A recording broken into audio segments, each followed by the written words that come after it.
যে কারণবশত একটা উড়োজাহাজ বা লঞ্চ পানির ভিতর সমুদ্রের ভিতর ডুবে গেছে।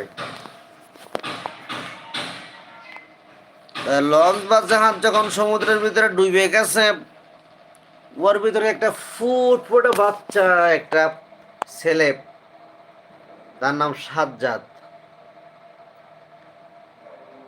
ডুবে গেছে। আল্লাহর ফেরেশতারা তাকে একটা কাঠের টুকরার উপরে ভাসায় নিয়ে নদীর কিনারে নিয়ে গেছে, সমুদ্রের কিনারে।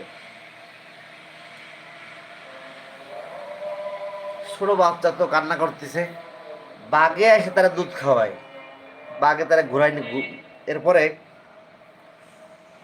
এক রাজা জঙ্গলে এসছে, ঠিক আছে, বাঘের দুধ খাইছে।